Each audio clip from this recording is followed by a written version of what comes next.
one realizes we're not alone. We don't have to do it all ourselves, that we can be guided and embraced, if not physically, this amazing source of inspiration and guidance at any time when we realize it's here for the asking. Most of my life, I didn't realize that, and I stumbled about and was stressed out. But once you realize that and turn within, not looking to the external world, it really changes the whole way we operate in this world and how we feel about this world. Suzanne Giesemann is a spiritual teacher and medium who helps people access higher consciousness. In this conversation, she shares her extraordinary journey from a highly analytical Navy commander to spiritual teacher, and how a personal tragedy led her to discover a deeper reality that's available to all of us. My classes, I'm going to ask you a very personal question here. How many of you shower daily? They all raise their hand and I say, yeah. But how many of you clear your energetic field regularly? Just being human, just interacting with other humans who may not be at the same point on their spiritual path as we are. People who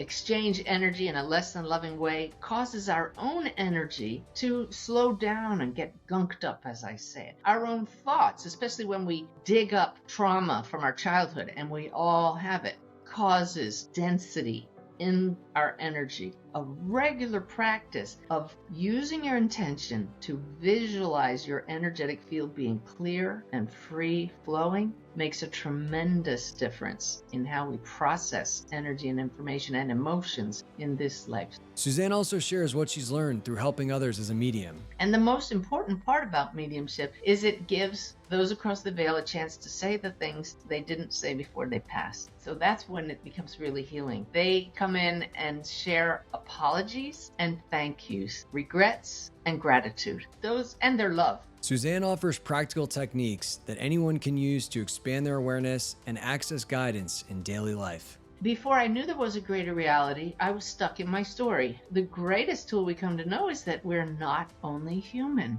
we are also souls, and you learn to shift your point of view to a higher perspective.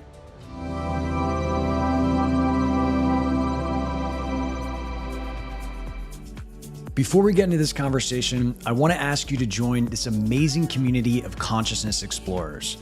This whole idea of pursuing expanded consciousness and the boundaries of human potential while living a modern life is relatively new, which is why we interview revered masters, teachers, experts, and practitioners to help you on your own journey.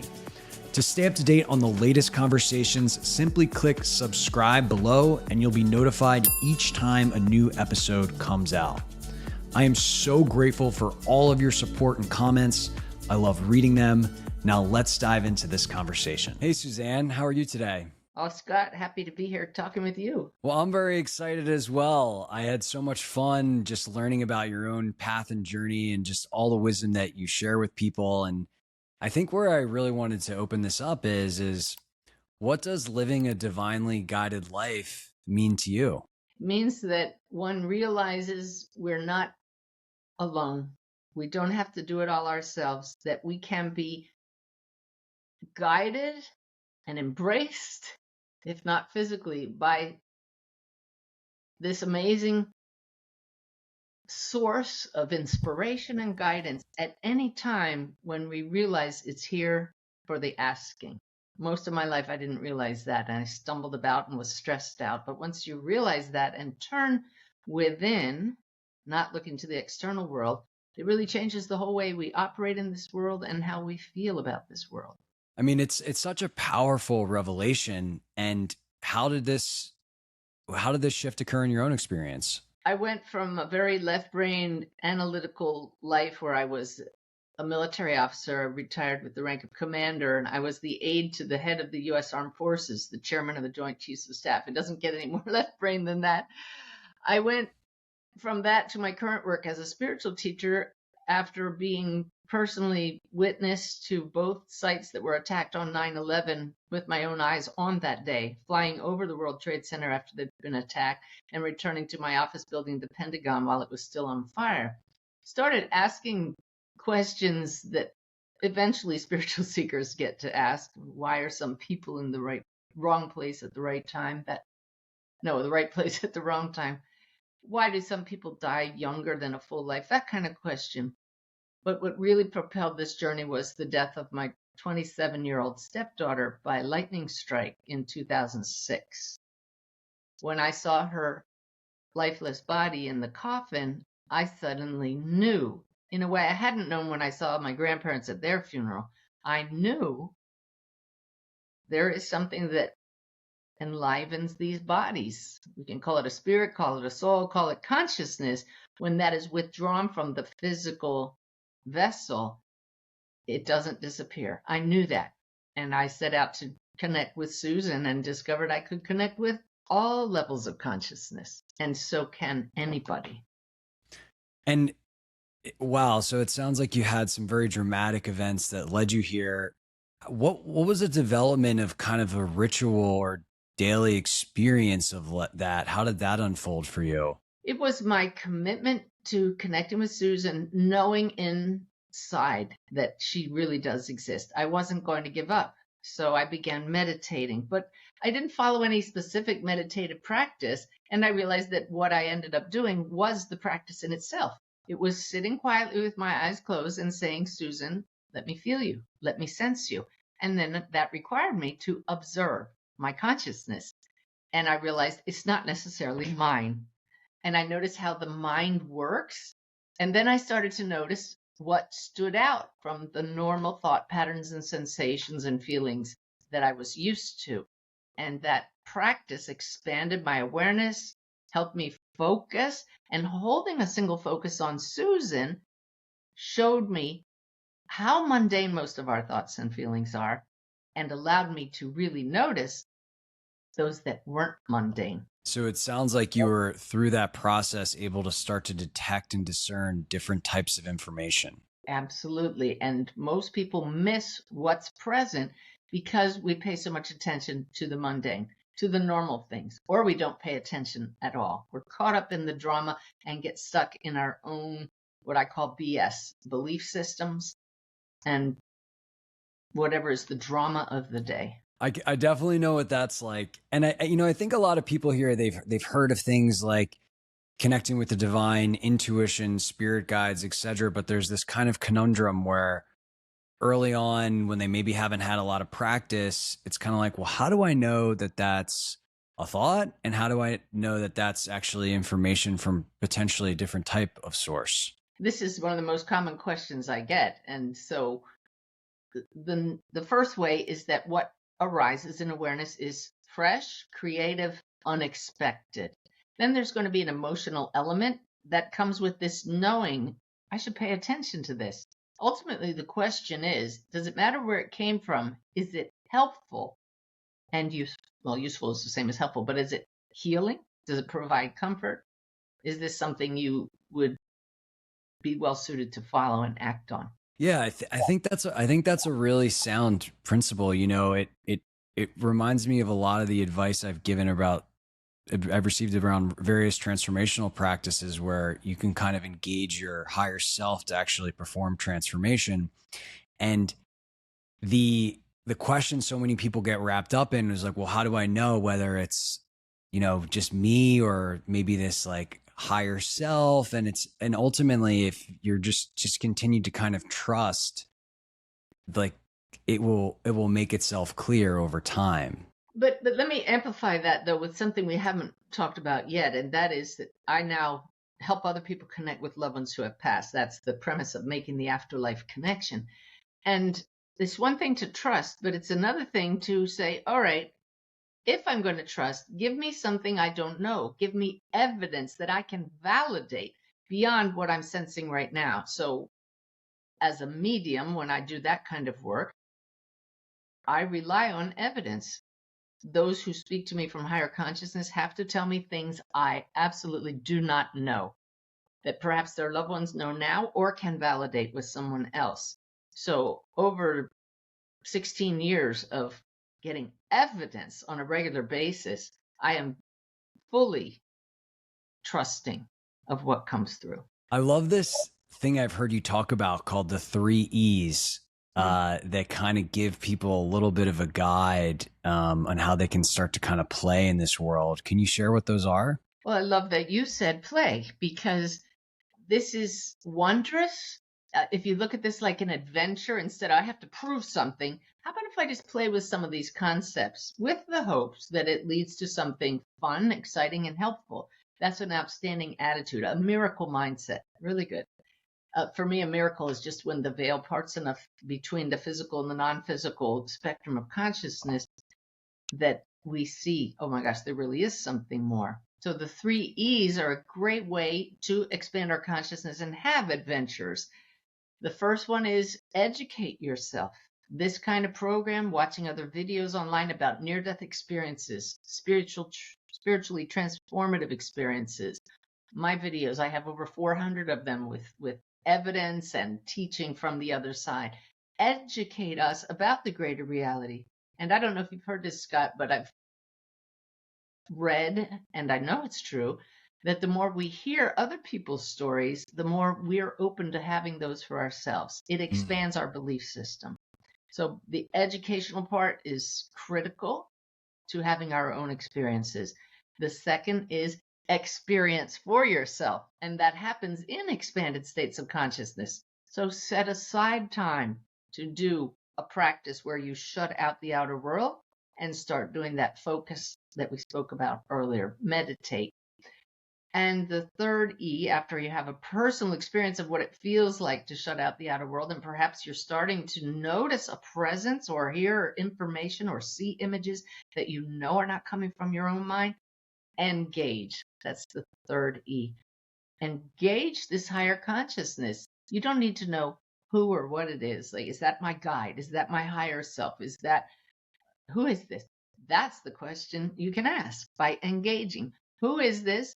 What else do you have to tell me? Why should I believe this? And then go back to listening and watching and see what comes up. The last one really strikes home for me because I know my personal experience, times in my journey, made contact with that type of information and been a little cautious, right? Like, oh, I don't know if I want to say the right thing, or what if I learned something that's really bad, or, oh, I got to get off to my next activity.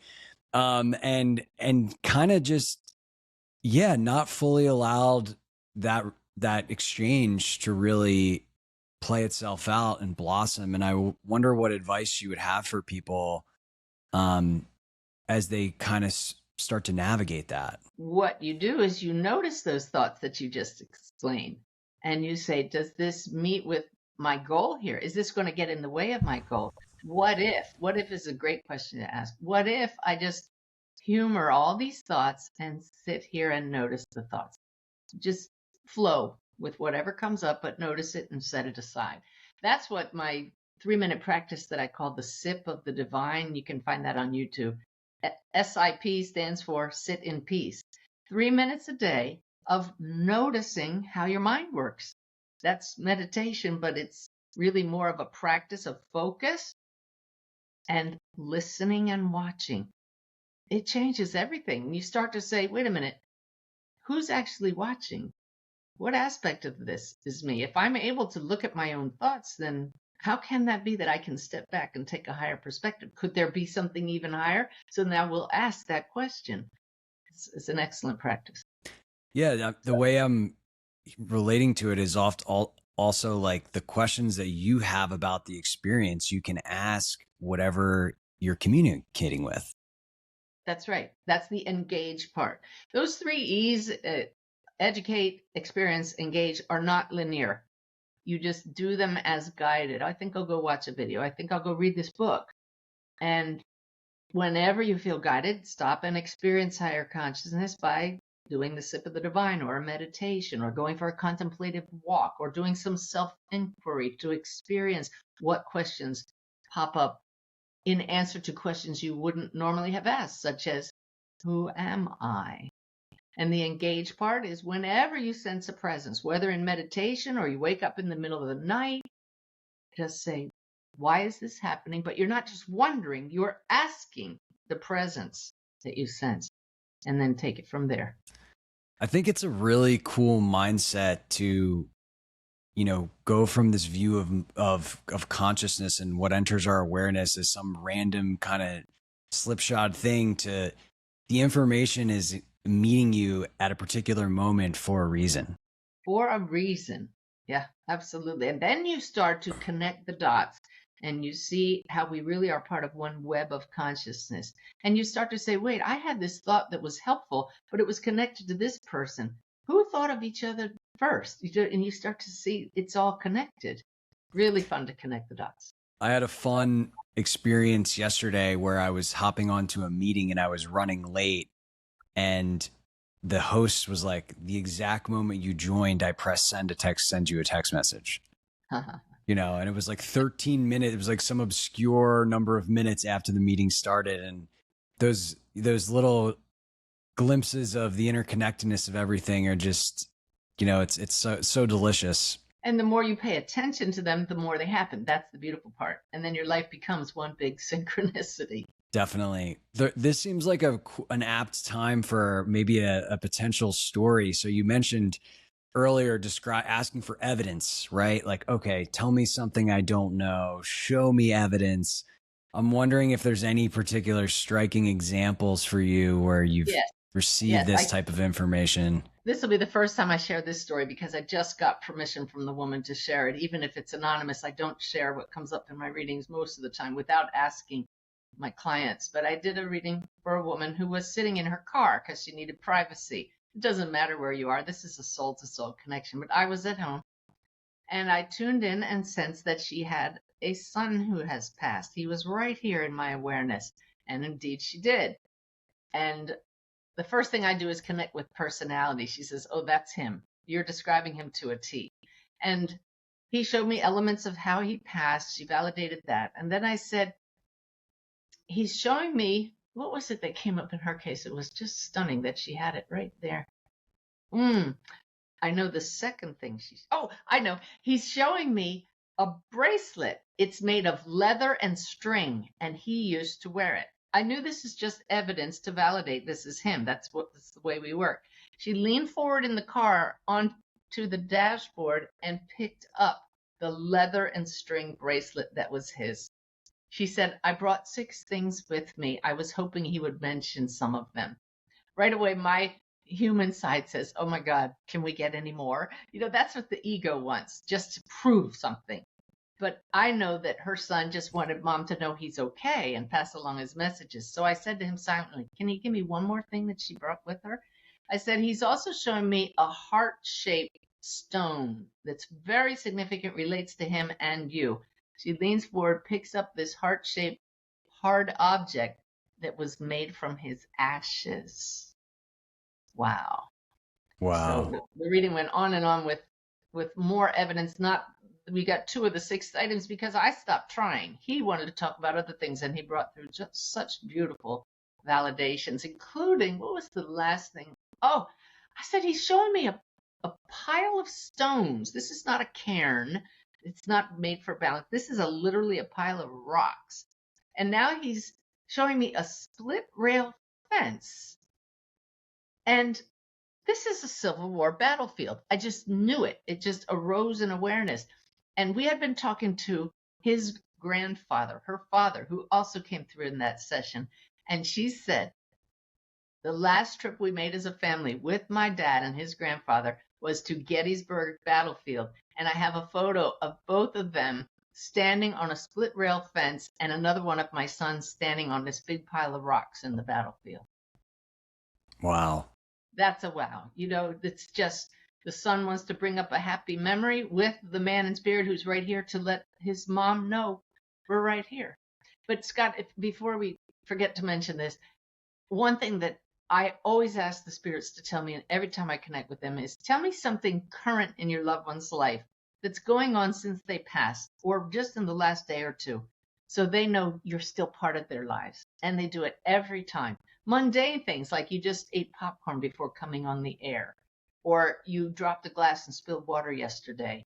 Or I remember one time a father in spirit told a story of, he said, I always told my stories the same exact way every time.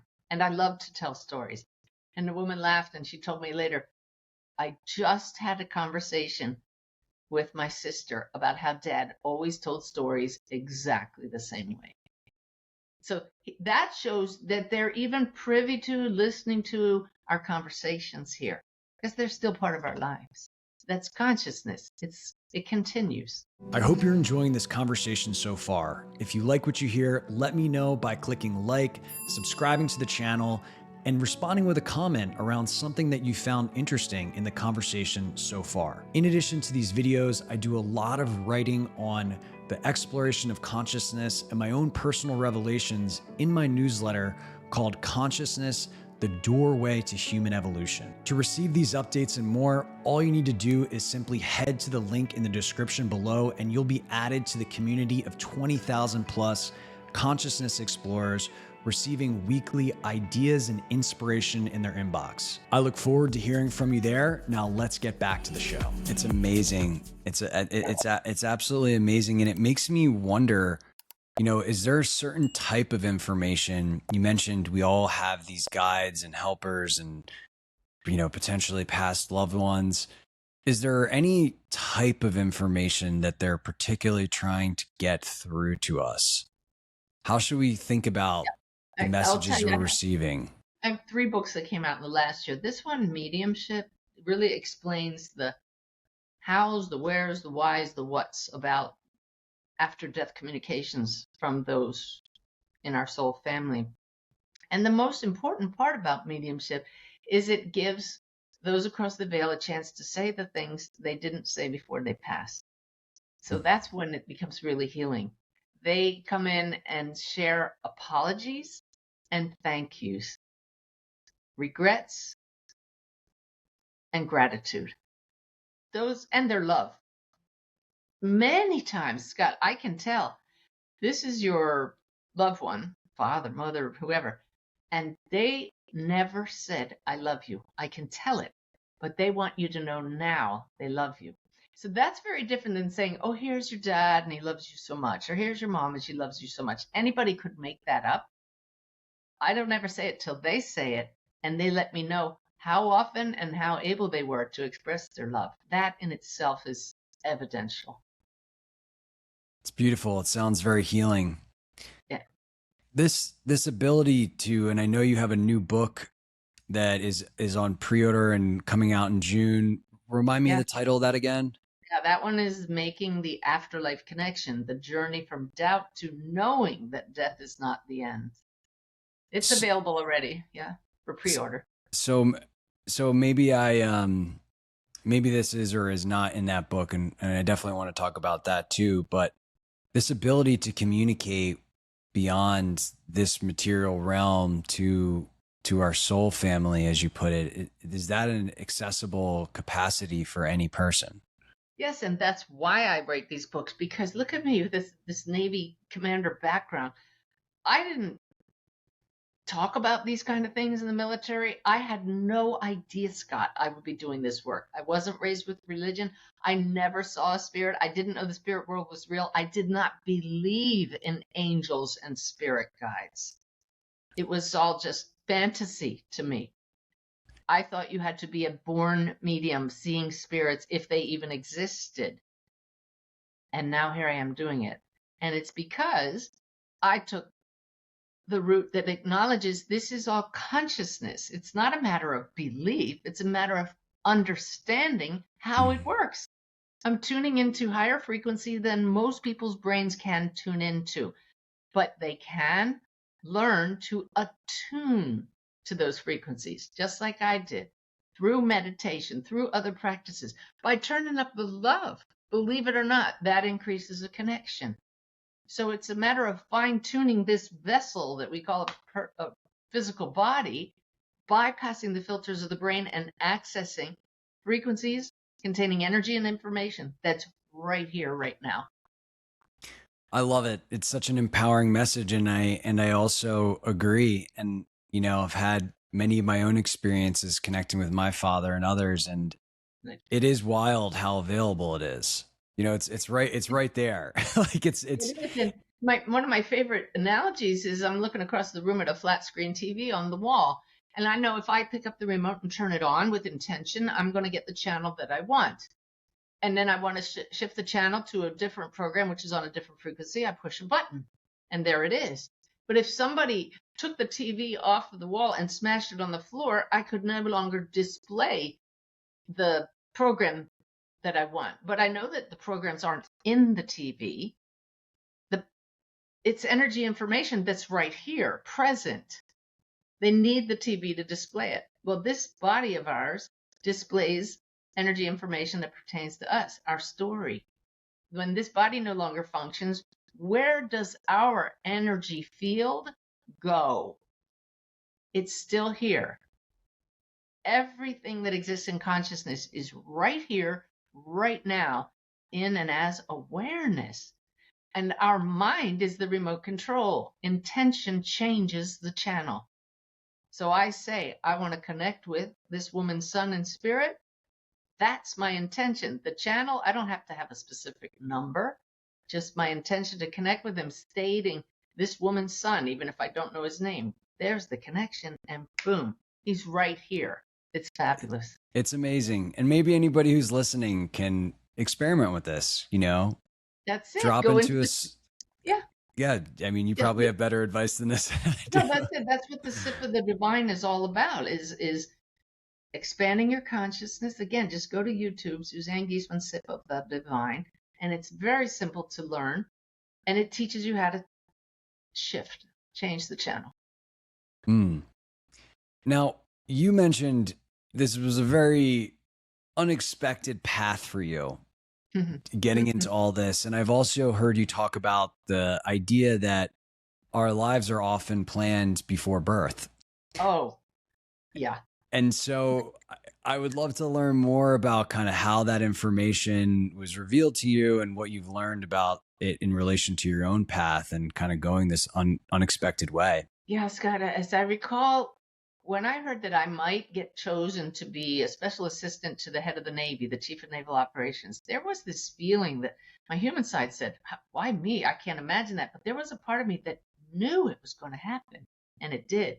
And then when I heard that I might be the aide to the chairman of the Joint Chiefs of Staff, that this opportunity was coming up, I knew it was going to happen. And why me? Because there were certain parts of my path that had to unfold this way. So why? People would pay attention. My stepdaughter, did she have to pass early? I believe her soul made that choice, because just use my YouTube videos as an example. We've had over 13 million views. That's 13 million lives touched because of Susan's passing. And people who paid attention, because I guess I don't come across as flaky because of my background, I see that as a divine plan. I don't feel that every moment of our lives is perfectly mapped out. That's where free will and choice is part of our creative superpower. Yet I know I came here for that naval career, so I would meet my husband and we would get married, and this would all unfold with Susan. And that's why that knowing when those big opportunities came along was present. So there's certain things when you know you're supposed to do something, and everybody listening now is probably thinking about that, and honor that and say, my life does have purpose. I appreciate that. And I very much relate to it. My own journey of being a super hard charging entrepreneur, type A, all these like things that really made my life difficult. And when I got on the consciousness journey, eventually it became clear that that was a requisite part of my experience that needed to occur in order that I could support people who, in a way that they would actually pay attention, Yeah. Where it's like, okay, this guy's like sold a company, went to a certain school, very successful athletic background. Like, it's not your typical spiritual guru type person who's never done anything in the world. And those moments of hindsight, where you're like, now I understand why I went through all that, is such a rich experience. When you can say what you just said and apply it to what you perceive as tragedies and the greatest challenges and how you've grown as a result, that's when it's very helpful. Absolutely. Absolutely. And the notion that we chose these things, it really takes you out of victimhood. It does. I'd like to bring up, my guides just snagged me there. They said, talk about suicide. I've really asked repeatedly, no more than 4 times, because I really trust the answer, and it's the same when I ask, just a little bit different angle. Do souls plan to take their own lives when they come here? And my guides have said they do not plan that, and people don't plan to murder others. In the case of suicide, the guides have told me that the soul is told, hey, that path you're choosing is going to be very challenging. You're going into, for example, a body that is going to have a little mental illness, and you may get to the point where you feel you can't handle it anymore.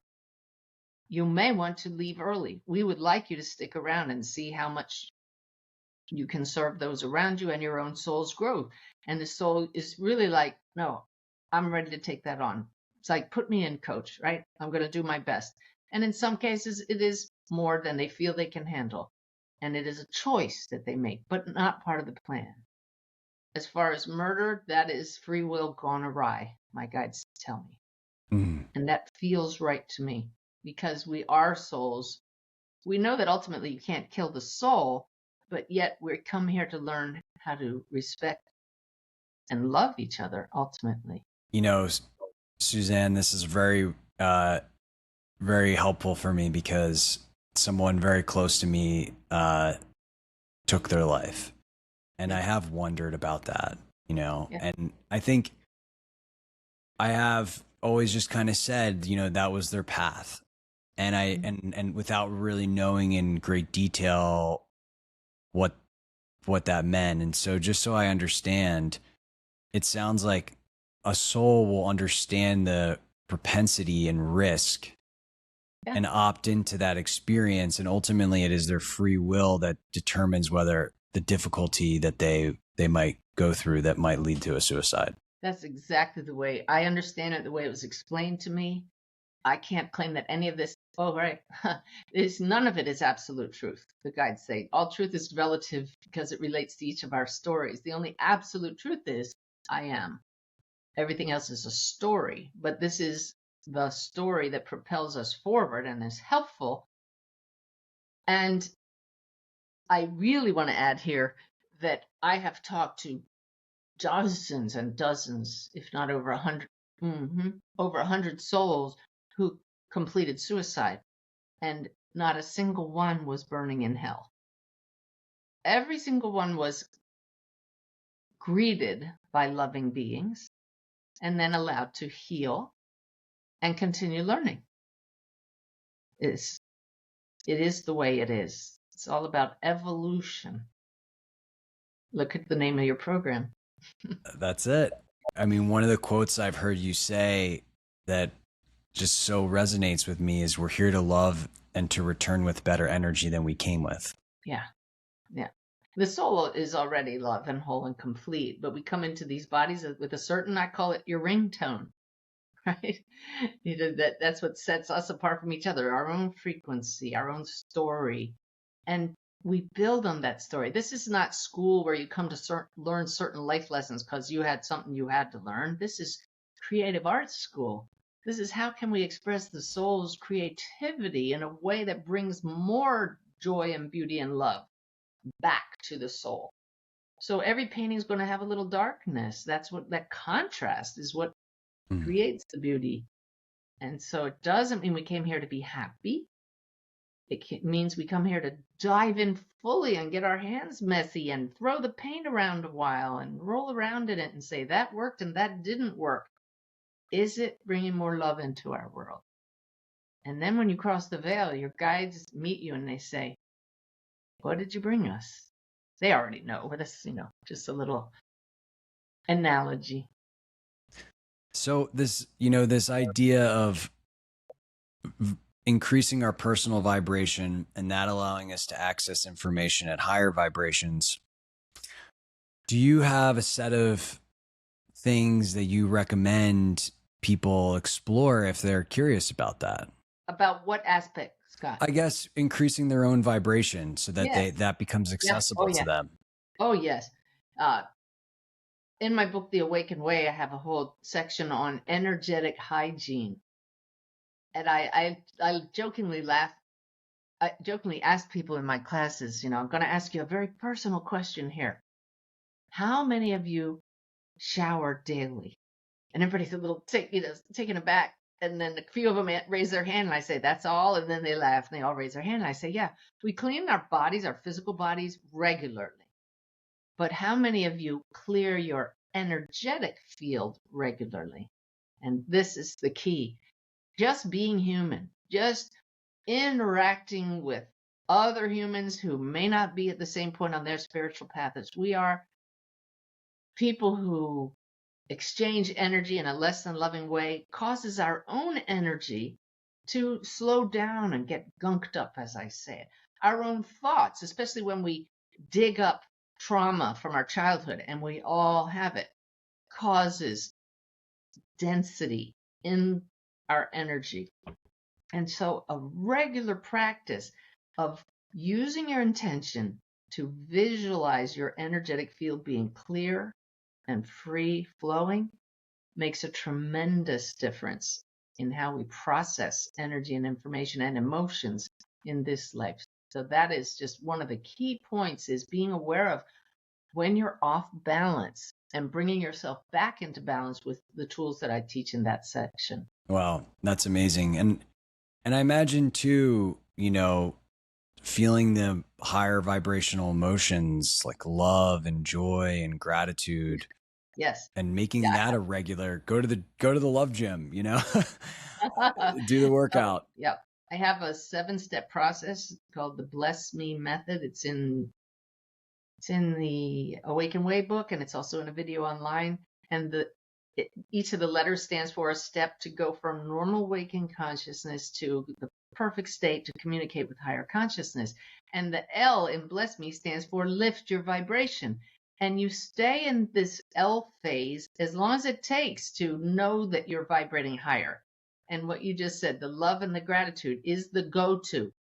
Even if you're already feeling great, you're going to sit and feel gratitude for whatever you appreciate in that moment. And when you feel it, you're actually radiating a higher vibration. Then absolutely feel divine love. If you have to think of a favorite pet or somebody for whom you have unconditional love, bring them to mind. Feel that and radiate that. Now, if you're really gunked up, you're not going to move on till you do a chakra clearing, energy center clearing exercise. And there are several other steps you can take to just raise your vibration. I always test how I feel before I do a reading for someone, because I know I have to be clear and balanced to get the best connection with somebody else's loved one. I love that. There's a very talented entrepreneur I'm friends with who's amazing at channeling. He's actually teaching me.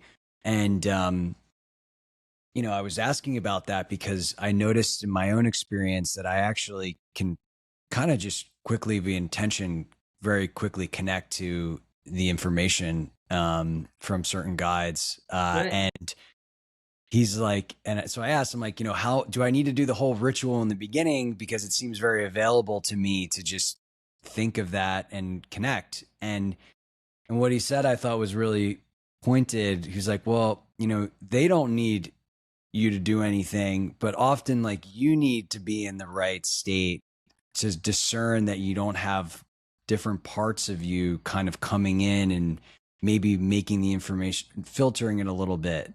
And I just liked that, like, the guides are good. It's like you that needs to make sure you're really tuned up to be really clear.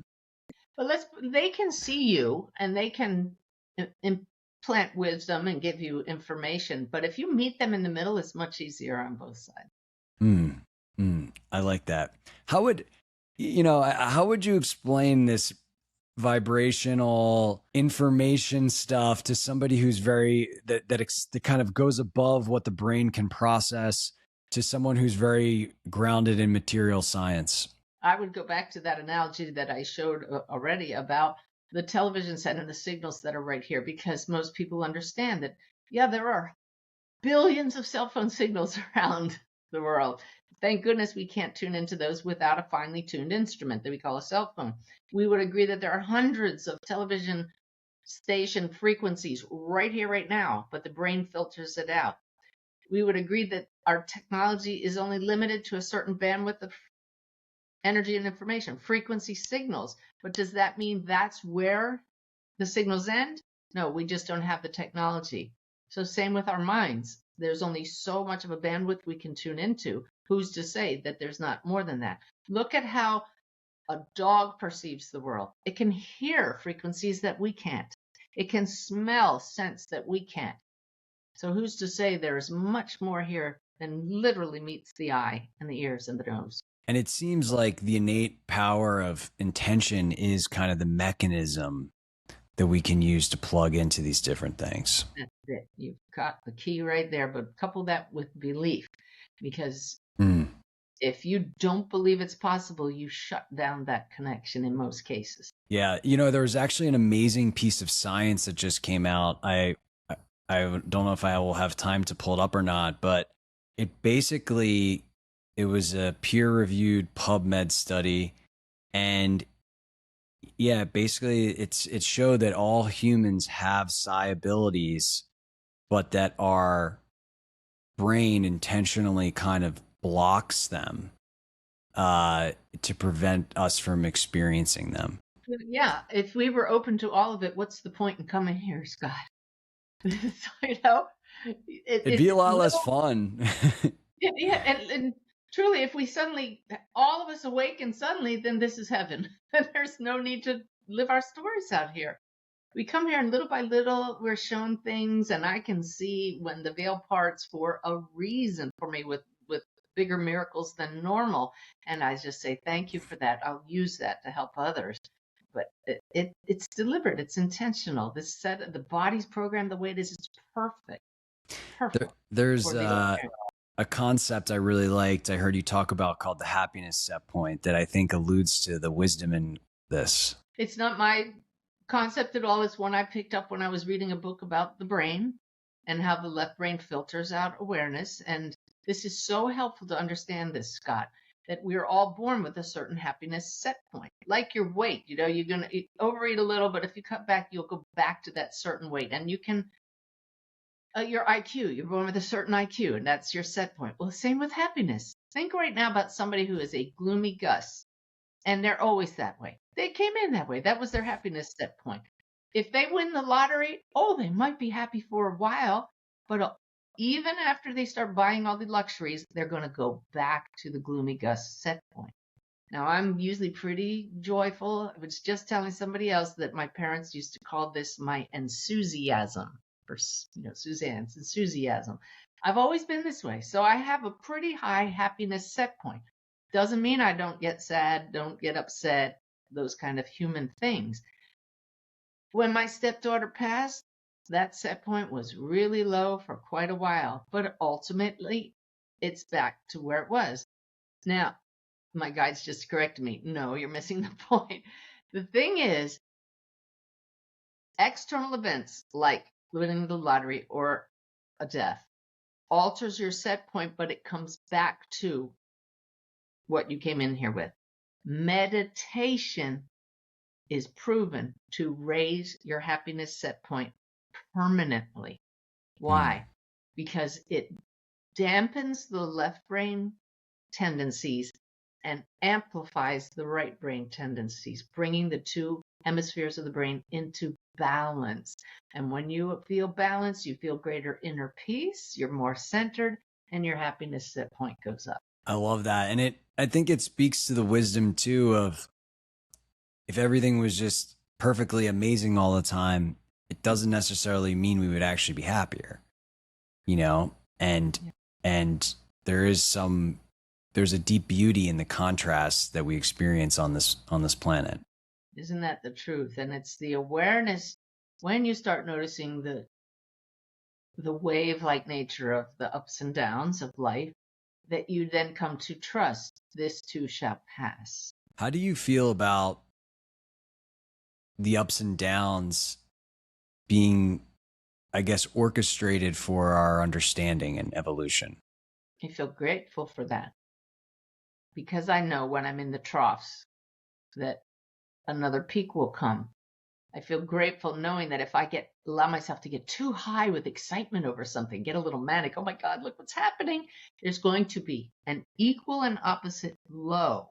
So I bring it back to center with gratitude. Now I don't suffer when I get that low. I feel gratitude for the ups and downs because I know there's something to be learned in any low that I'm having. And it helps me understand what other people are going through. So I just feel gratitude for all of it. That's wonderful. I'm getting there. And, I think a lot of people, if we take a global perspective right now, maybe you're not kind of viewing everything from an evolutionary perspective. It can be pretty discouraging, some of the things that are happening in the world. And I'd love to hear your perspective on how we can kind of make sense of things in this moment that might oppose, what we thought or what we thought about right and wrong and all of that kind of stuff. Well, this is my greatest joy, is to share what I call the awakened way of living. That's why the one book is called The Awakened Way. Before I knew there was a greater reality, I was stuck in my story. Back when I was in the Navy in 9/11, just my stepdaughter's death was awful and unbearable, and I didn't have any coping tools. The greatest tool we come to know is that we're not only human, we are also souls. And you learn to shift your point of view to a higher perspective. I get so frustrated now when I choose a viewpoint reading the news, and then I read somebody else's viewpoint and it sounds right too. I don't know what to believe these days. I don't know how to find truth. And my guide said, because there is no absolute truth, as we said. So people lie. If you don't know who to trust, you can trust the one thing that never changes, the light within. Mm-hmm. And so I look at what is in my immediate environment that I can perhaps change if it'll help things. But if I can't change what's going on in politics or warring nations, can I at least shine a light on it? Can I shift my perspective to observing from the soul's perspective and saying, growth will ensue from all of this, and trust that? Then I've found peace. And I deal with what I can deal with. And I do my best to not ever lie, to be honest, to hold the highest integrity, and know that I'm here to serve spirit and just carry on doing that. Not get caught up in the story. So that's a long answer, but the difference is being able to shift your point of view when you realize you're stuck in the story. I think that's a very empowering and practical way to approach this wild world that we live in. And it also, I want to just highlight something that you said where it really has helped me to relate to these things, where very similar to our own personal consciousness evolution, there often has to be some disruption that occurs, the 9/11 towers and your stepdaughter. For you, for me, it was a lot of other things that the only way that I could evolve is if I went through that. And I think that that's happening on a collective level too. Like, the only way that humanity can evolve to higher consciousness and to more harmony and joy and love is, we have to we have to have some shadows that we have to look at and face. And it's not going to be pretty, but it is what is required. Absolutely. So if I could recommend people truly check out The Awakened Way, it has such practical tools, because as we're talking, I can say, well, change your perspective, but people really want to know, well, in the moment when I'm losing it, what do I do? And one of the first ones is this vagus nerve breathing technique that just takes a few seconds. Do that. Practice mindfulness. Okay, people say that. What does that mean in the moment? That's what I get into in that book, and it's why I teach entire workshops and courses on these things, so that they become a way of life. This morning, I had a mini meltdown. It shocked me. I was trying to make a recording that I needed to do, just a quick minute and a half welcome to someone for an event I'm leading. and I kept screwing it up. And I melted down so badly. I caught it on camera, and I thought if I ever showed this to someone, they would say, "You're a spiritual teacher." And I realized I'm just trying to do too many things at once. But the point is, I just pulled out a couple tools instantly, laughing at my behavior, back in balance, and moving on. Not berating myself for the meltdown, saying, "Wow, I fell off the surfboard. We're here to learn to master surfing. You can't control the waves." And I fell off the surfboard, but you learn how to get back on. I personally appreciate hearing about that story, right? Because I think we often have a very, just like pristine view of anyone who's a spiritual teacher, that they're perfect and they never have those. And, they're zen all the time. Yeah, I'm sure my dogs were shocked by what was coming out of my mouth. But anyway, yeah. No, we're here to be human. But when you realize you are also a soul and there's this higher self beyond the human energy field that's part of the soul that you can pull in more of and shift your view, it's fun. It's work. It takes work and focus to work it and use the practices, but it does make surfing easier. It does. And I would also offer that in my own experience, the fulfillment and enrichment from that process far exceeded the fulfillment and enrichment I got from, external accolades or whatever it was. I mean, it's the growth that becomes the main source of fulfillment, and that realizing our potential more than, the nice car or the other thing. Those are great too, but it's just not as good as the growth. Amen. Yeah. So I know, just to kind of close out here, I know that you have there's a documentary as well that you're excited about, and I'd love for you to share more on that. Very excited. I wrote a book about 10 or 12 years ago called Wolf's Message, and it's a life-changing story for those who read it. It opens them up to the greater reality in a personal, experiential way. It tells the story of a young man named Michael Wolf Passacarnis, who was struck and killed by lightning at age 29, like my stepdaughter. But he left, Scott, absolute proof that his soul knew how he was going to pass, where it would happen, and when, and what would happen afterwards. And we share that proof in the new documentary called Wolf's Message. It's a life-changing 1-hour documentary that I just got the final form of it this week.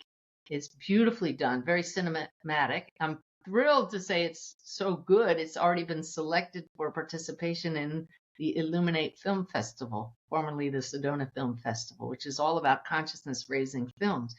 My husband and I are taking it on the road across the U.S. to 30 cities for in-person screenings with me. We'll watch the movie and then discuss it for an hour and what it means for all of us about the soul's journey and no longer fearing death. It's profound. And people can find out more at wolfsmessage.com and watch the trailer and check out where we'll be showing it around the country.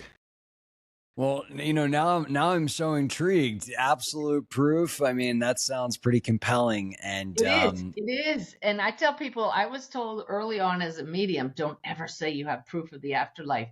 But nobody can refute the evidence he left. And we show it in the film. If you're going to be a full-time skeptic and you're just going to dismiss it anyway, well, God bless you. But the soul knows this is real. The soul knows truth. And what can we learn from that? It's phenomenal. I feel so blessed to have been allowed to share this story of Wolf. His parents are in the film, and we've become dear friends. It's a beautiful journey that will change lives. And it'll be available online for viewing after we get a few cities on the tour under our belts. So just stay tuned. Awesome. Well, I'll make sure to link that out. And also, I think, I'd love to just hear if people are excited about exploring more of your work. Where is the best place for them to do that? And I know you've also written maybe 15 or more books. Right. Is there a best starting place? Well, I have messages of hope, but making the afterlife connection is an expanded version of that with teaching points. So I would start by pre-ordering Making the Afterlife Connection. The Awakened Way is, like I said, so practical and helpful and informative. But just go to my website, SuzanneGiesemann.com. Lots of free resources on there, good gifts, and a little ebook, Where Do I Begin? And right there on the homepage under the banner, where can we meet in person? I have a conference in Atlanta and Fort Collins, Colorado, Omega Institute, a full weekend of learning how to make the connection yourself. Lots of online courses to help you make that connection. I want people to know, don't just listen to me, learn to do it yourself. I love it. It's the, I guess that would be the experience E that you mentioned Right. Earlier. That changes your life. Yes, no doubt about it. Awesome. Well, thank you so much, Suzanne. It's been an absolute pleasure. And yeah, just so grateful for just your presence and your wisdom today. It was wonderful. Well, thanks, Scott. You're walking the talk, and I honor your journey that brought you here. So thank you.